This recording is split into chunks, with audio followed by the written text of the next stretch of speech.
And we are still on the budget. Over here last week, no, Ato Forson already budget no. Now budget my own money allocation to some policies. As I buy not 24-hour economy, na a main flagship policy no. Money which was allocated to that policy, but any man said a home head in here no. Yama no sika bebrebe. Eno ana Bonohene. Was a hene ha we a matramakwe. Already John Mahama Ato Forson edit for an clàsh. Remember to the watch the wide amame. Ewa comment section. How you Penyah block media. Mess was say need you. Over like video, not that one. Put subscribe button. Now back like notification and latest update. Now back to the wide and amame. Ewa comment section. Mess also baso. No actually for so any be ashe. It last week Thursday. Ato Forson as finance minister. Oko PM Ewa Ghana Parliament. Na honor. And what the Ghana ya kon homa sika. Ya de kobo 26 no brand. Or the 2 years. As over 303 billion Ghana cedis. Sika ye kodin the year 2026 Ghana sika no. Emodu pa masa. Na sika na ye kodin ana omo achichem how be say this sika no bia ebia befa wala se bia ebia be wura de this kan de ebia beye ene ade emu no ene ko hunu se sika we no 2026 kura no da sika we na ye kwa kodi no ye di biba ya ketua ntumu no ye be ma presidential staffers first of all ko achimo ye be mu salary increment of 67% increment. Na ye twan dem bia ekoko ene ade ene sa ko take kura say government no at the 1.1 billion Ghana cedis ebe end double track system in education SHS. And I was like, how does ending double track count with such a great a high cost? Ending of double track system, how does it come with such a high cost? But we need how at the end but and after education ministry honomo allocated 33.3 billion honomo allocate for over 4 billion 4 billion series for free SHS sika ya allocate locate no ejiska kuma even education sector kwana ejiska kuma that you go na ye twen and I got say it says the president John Mahama and kokon ketenkete policy no. The next year, that's 2026, sika odi be wuremu, 245 million Ghana cedis. Titiskano 2.4 trillion. And if you call, pad. You call your pad this one. What's a pad? 25. You do the budget no. Next year, you try to call your pad. 300 million Ghana cedis. But 2026, the same thing. You say another 292 million Ghana cedis. You de call your pad as a Korano. Because 2005, I mean, nim party be a channel on the more. You spend 3 trillion. Nim party be a channel on the more. Minim party could a channel. You discover a chapad. And now you're trying. And when I got to see 24-hour economy, their main flagship policy. Then can no and a year production driven policy. I was thinking I buy a money and a call on more. If I was able to hear 24-hour economy, money allocation, I just 110 million Ghana cedis. He said, that's it. We have policy in Kwasiakura. Which is the policy in Ghana. It doesn't make sense. Because here, who had here 24-hour economy now, or the Asempa Nabo, 24-hour economy. And no, I was saying, Komumasika Kura Honomo. Don't be a new mama Ghana for in be Melbunia Bian. Oma located Sika to be pad. Any idea who shed in here a ho and this pudu aquacorum ye be see 3 mini stadium ewa Ghana ha ye be see 3 ye be see way abre was studio ho that day betima renovate and camera just a near man who here and the Ghana sky the year 2026 and no ana Bonohene clàsh with John Mahama say one day a misplaced priority pa ana oyenesa. And this ya banya. I said, yeah, Mamotion in Sa, so maybe my Ghana. I'm telling you, hard truth. John Mahama, with all respect, Nanka baby, I want to do a pem, Ness and Coffee, not in a home, and a bed, I don't know, can you see? Namsi, hey, baby, I yet drew as a mine, I don't know. Priority, no. A mind, dear, here, developing country. Wamaya yen baby as you do no. Dear here ni and where your budget to move. And a bed, I don't know, can you see? Maybe I show you about Fatchemy. Some of us here for crasi pa crasi tum. Akwaba. Yama menom yenua manom ewo crasi etoda bia obuni nsakura no a ya na de ode be hye na se sebe famanu siye ya na den. Ne ka na da hodo. Enti bi de nsago. Ebi de bodo wa anom. Enkra ni bi wo kro nya ne mensesa because ne ma me ntimi ntop pad man nti won ko school. Well understood. Enti mamu fancha me. Ba me tena se me stress headline location no me yam she me. Edi asem a Mampai John Mahama say sanitary pass. E who on fast what time 24-hour economy. I am one promise here. I'm not saying it. With all respect to the president, Mampai John Mahama say sanitary pass. A who on fast what time 24-hour economy. And me 2 minutes resi. Dientia make us ano metre was here. Headline locations. And I made a cast as natural. Mampai John Mahama say allocation a ya can location a me ba toti me ye ma me nkatwi na te ase ye pa budget bia na ko homa sika bia ade sa wo yiri kwadwom no aba wo nkyɛn no so beton toast obeto mako obeto mo obeto banche obeto enam no obisa nsa nam no ba yisu sen no wa kyerɛ sika oba yisu emo no ba yisu sika sen no wa kyerɛ wo ɛne friend location no Etumpan Mampai John Mahama budget no because the bus stops with the president. Etumpan NDC budget no budget na ba ye no sanitary pad nko ano sika asoman ye be say 292 million Ghana cedis. Era Mahama Akrobate 292 million Ghana cedis on sanitary pad. Common sanitary pad we and a priority wo man mu. Sanitary pad. Fatu so na Ghana for hwe. Sanitary pad e ma mu ase keke. Hey, ya video ni ye. Era Mahama Ma mu ase keke amuase sami famanu si yo. Wa ba bu ni nza ade ode be hye na se keke. Mampai John Mahama. This very sanitary pad was so spending 292 million Ghana cedis. Era Mahama Akwa for sanitary pad into. Amebiem. Mujame amebiem. Nam de atema mpanyini. Ane ndisi aban. Say where your priority wa Ghana. You can we also be reset your mind. 16 Ghana cedis. You can we also be reset. 16 Ghana cedis. Your priority. You can we also be reset. Say America school. Bebu amon sentino. Aban me priority ni say Bema sanitary pad 292 million Ghana cedis. Me spend it 2026. Our sanitary pad. Way boy. Ya de bobra.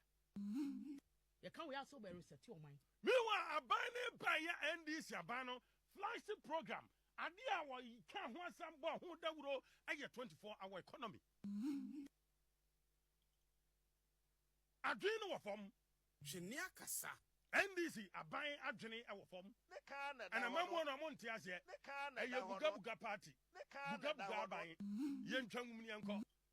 Way boy. Me ma me nkwa se putogum hwegum. Etumpan Dwamo puto no ma hwie no de agum. Wo be di adi wuni akọ. Wow. Amamu a yete ho no no. ne ka na da hodo Sika almost saya and was 24-hour economy no change sanitary pad na wo kase wo be cheche into use 292 million Ghana cedis. Era Mahama Bosha akobanya butra Bosha John Mahama de ma Ghana for nya gidie awo mampanyin John Mahama say yankɔto aba mampanyin ne say wo say what the one job 3 shifts eba and 24-hour economy no. Way boy. Enti adwuma baako nipa miensa ne beye. Way. And you say yes, what the budget reba? Enti 2026 24-hour economy no send ye beko no was you kiteska 110 million Ghana cedis. And they beye sa 24-hour economy no. Enti sanitary party keke budget no allocation no e chain sa 24-hour economy. It tells you say NDC abayen kontompo for damarama for omon kano kra they are not serious. You can we also be reset your mind. They are not serious. And Ghanaians, as we are, section of Ghanaians, with all respect, Penyah because a diagra, some buy the contemporary nada, will be I was who are Baba for bedroom. Ama Oba, Ayajuma, Agraba, Yefrabi, consumption economy, consumption expenditure, and your capital expenditure. Sanitary part, Yamitrawi, and your consumption expenditure. I've been cast yesterday, I've been 20. Your consumption expenditure. Sanitary part, Obabunisa, Obunisabi, Sabi, or free moon, now watching, and the Fuami and Sa, me bano, on the crocodile 3 days. About 3 days we are away, as sa, and a bed down on my friend consumption expenditure, and a bed down on all kind of see. Near what capital expenditure? Adia, we are a best sign this car, better or minor, no mine, Yessica, no Mabrania Jumaya, and a year 24-hour economy. Way boy. Now, dear consumption expenditure. Would discuss with him, Sikane my back. I bring a sanitary pad, you're 16 Ghana city, 15 Ghana city. Maybe we'll create better. I grab him over, hang, we will company the mint me what you are, or much it be free. The Canada, Now, won't to me, I ain't set 24-hour economy. And Masabi, and Mabunu Yajuman yet, and Mabunu Hon Tomo. And this would be a couple, and no some more coach face. Let it be out to send in, sir. Wouldn't you serious leader? You can't we also bear reset your mind. Watch a man, at that crotch and see a kitchen war. Senator Noah Bechibi. the Canada, And it's a 24-hour economy in a year, Juma. And crowd with the sanitary pad in a moment by extension. Omunianum, Mamma, and Papa and Benya Jumaya. the Canada, Cababon Butum. the Canada, And the 16 Ghana cities. And yes, Kabia Momus Muntimi Intia.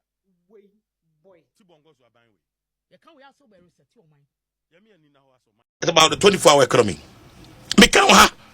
Okay, they buy me carry. Me saying, me 24-hour economy at that time, and it was dead at birth, banker. Yeah, okay. Me can't. Do you know why I said that? Because them saying go about we don't want to begin the year. It was not a thought through policy. It was a policy. It was a knee-jerk policy. Policy of Manchester and plan. Because what they advertised in opposition, almost advertising said we're going to cancel 9 to 5 job work, sir, colonial job arrangements. Over 9 to 5. Yes, sir. Now they are going to create one job 3 shifts. So the assumption is that what papa when your opportunity say ukokofa nkofo efi kasapin ukokofa nkofo fi fiapre aba akra say adwuma bu mmepe biye. But they couldn't tell us that. And what even made the thing so worse, and I say they after setting up the committee and I say secretariat. Na secretariat na babe catch say oh here's Kabi say who can score kind. Okotu almost about $4 billion US dollars. I want a BBM mono answer now. PowerPoint presentation said now they are going to create Ghana, show Ghana. But when they were advertising the policy, no, they didn't tell us this. So the ordinary man on the street, street person, his interest is not about to know the content of the show Ghana or create Ghana or what is I mean in the whole policy. What he is expecting the government to do, government should create the avenue for 3 shifts so that that's all he was looking for. What did the government say? 24-hour economy is a private sector led initiative. It's not the government's special arrangement. And the government can say a private sector na be pushy 24-hour economy 24-hour economy private sector be pushy. What do you have to do? What you have to do na me ba makanda na me sakab you. Kabasanka wa private sector for nyina. Why you want to be creating more jobs in their current arrangement and their current infrastructure? And I say your mom is creating more jobs. Oshoma, your mom incentives, your mom fiscal incentives like we give them incentives to be a tax relief cinema. As at now, what do you be on your arrangement? And don't work economy. No, you're saying. Sir, Abanse will charge 110 million Ghana cedis for the implementation of the policy effective this year. Yes. But my point is that advertisement, me a marketing person. My interest is opposition product, and our brand, on the minds of the public. What they are told, people are now rushing, come and purchase the product. On buy, I will say product. You shall not be able to market here. The tested waters. If you test what is we brand launching, and I say online launching, no what you have to. But we say, oh yeah, normal launching. Now we activation. If people who think that the product is in the market, it's in the shops or shelves. Why adverts say, oh the 24-hour economy ba, one job, 3 shifts. And do what's for prayer? I feel okay before actually. And you didn't also tell us, say 24-hour economy no, I best started 2028 or 2027. You told us it will start immediate effect, and you have not said anything about it. So want to know, because I have done a lot of work, research, almost all the sectors, industrial sectors. My touching base with owners and I mean all the owners of business in Ghana, almost all of them, more the ability and capability to expand. Because we have done a lot of work. They have not had any interaction with government. So then how ministry didn't create avenue be how because a private sector agreement, yes. And how do you push somebody to come and invest? Just a bit that because who entrepreneurs too. You're back in risk management, entrepreneur risk averse, and you're back risk freak. So the risk averse person would not like to invest easily like that. Or person this come back to bank. Nabusumu when you fast war. Obi risk freak. The appetite for risk was through. I'm gonna say, oh, I don't care. I'll invest money in this business. I may get more tomorrow. And they shake out here. And the business person. I was so calling chain by this time. Say Ebia, no Babia, me de multimedia example. Multimedia. We are partners. A bankers or one will say, I put your kitchen and you are best as an account. Multimedia set that station count. Which is a best 5 stations account. But for the public 10,000 account. Okay, so what can we do for you? This negotiations or this agreement, nothing has been done. That's what I'm talking about. So, as much as I may, many just are buying the policies out there, but they be very good. I mean, very excellent. Yeah, Haley minister, no, excellent. But me in the area of trade, and industry, I am telling you for a fact, say, the government has not been so motivational or motivating. The actions, and crime. 24-hour economy, Ada. 24-hour economy, attention. That's why, under the call for Parliament, for the first time, I won't say, want it, oh dear, yeah, they are saying, number one. No, Mose. I am saying, number one. So, only Parliament, what different. Yeah, they are saying, number 24-hour attention. As an MP's net. Omotoro. Attention. The 24-hour economy, net down, so say, womb, and sorry, you. I'm telling you, I don't know what I'm talking about. Because by this time, I got make clear for that. What the government said, or say, obey 3 textile factories. Yes. Ghana to create 27,000 jobs. Yes, no. You cannot just create this business. I also go through PPP arrangements, public-private partnership, yes. And government must show interest with the private sector. Private sector be our also. Now I'm told for the ministry, say more private sector or someone in the Ejuma. But there hasn't been any serious discussion on the ground. And when they making projection, it's only 27 jobs. Some private sector person now on person in the Ejuma, the business don't run Ghana and the own business. She's only employing almost about 6,000 per factory, and no year. Support to Boabo. But there hasn't been any tough discussion on the ground. So my point is that government must show commitment. They make Kenya, somebody about Benjo, may pass by sorry. The comment section. I Penyah Block Media.